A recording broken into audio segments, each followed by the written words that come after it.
Beaucoup admirent Freddie Mercury, mais peu comprennent vraiment pourquoi il reste l'un des plus grands phénomènes vocaux de l'histoire. Je ne serai pas une star, je serai une légende, a-t-il dit un jour, et il avait raison. En 2016, des scientifiques d'Autriche, de la République tchèque et de la Suède ont étudié sa voix et ont découvert quelque chose d'extraordinaire.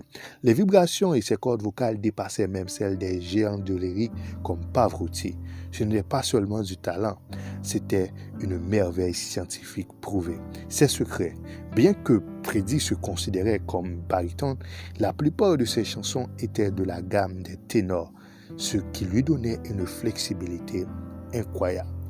Son vibrato variait de 5.4 à 7.04 Hz, une fréquence presque impossible à atteindre sans formation spéciale. Il utilisait intuitivement une technique subharmonique similaire au chant de la gorge du Tuvan sans jamais être formellement enseigné. Un style sans limite, du rock à l'opéra, de la pop au jazz. Freddie a traité sa voix comme un instrument.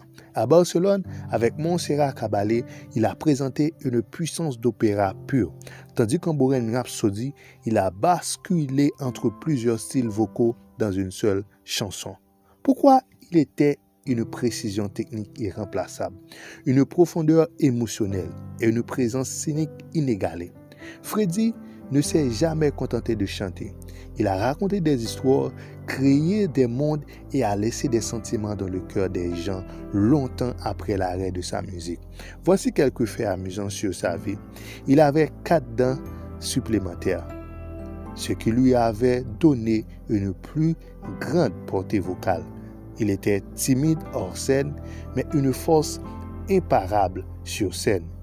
Bohemian Rhapsody a été enregistré dans 6 studios différents en raison de sa complexité. Il n'a jamais pris de cours de chant formel. La voix de Freddie était un mélange rare de nature, de talent et de volonté. Le monde ne verra jamais une autre légende comme lui.